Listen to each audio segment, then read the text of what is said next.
Today we are talking about nasal intubation. What is nasal intubation? Indication for nasal intubation is oral surgery, oral mass, inadequate mouth opening due to cause like fracture mandible, post-burn and contractures. For awake intubation, nasal intubation is preferred over oral intubation. Advantage of nasal intubations over oral intubation: no possibility of tubing occlusion by biting. Or second is oral hygiene can be better maintained, and third is better to tolerate by the patients, less chance of accidental extubation.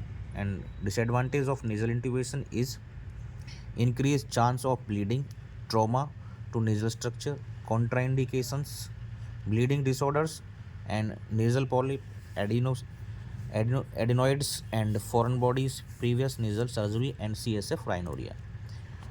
And it's mean nasal intubations किन किन conditions में किया जाता है, जहाँ पे आपको लगता है कि यहाँ पे ओरल सर्जरी की रिक्वायरमेंट है, पेशेंट को ओरल मास है, जहाँ पे पेशेंट की माउथ ओपनिंग प्रॉपर तरीके से नहीं है, पेशेंट को पहले जल चुका है, वहाँ पे उसके कॉन्ट्रैक्चर्स बने हुए हैं, आपको अवेक इंट्यूबेशन करना है, आपको अवेक इंट्यूबेशन की रिक्वायरमेंट है, तब आप वहाँ पे भी नेजल इंट्यूबेशन करते हैं. इसके एडवांटेज हैं, ओरल हाइजीन मेंटेन रहती है, पेशेंट बेटर टॉलरेट करता है, और पेशेंट्स सर्जरी के ड्यूरिंग सर्जरी आपके एक्सटेंशन की वजह से ट्यूब्स के निकलने के चांसेस भी बहुत कम होते हैं. इसके कुछ डिसएडवांटेज भी हैं, इससे ब्लीडिंग हो सकती है, एंड आपको कोई ट्रॉमा हो सकता है, नाक के अंदर कोई स्ट्रक्चर बन सकता है.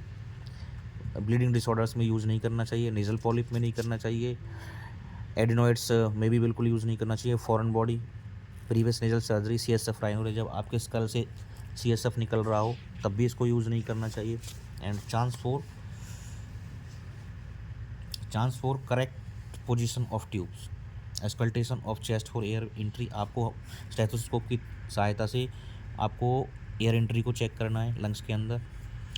Chest inflation of positive pressure, आपकी चेस्ट अप एंड डाउन हो रही या नहीं हो रही ये भी देखना होता है. कैप्नोग्राफ को चेक करना है. Complication of intubation and oesophageal intubation common है. Aspiration, the cuff is not properly inflated. Tracheal tubes obstruction by secretion kinking, जी ये भी पॉसिबल हो सकता है. Accidental extubation, it is possible.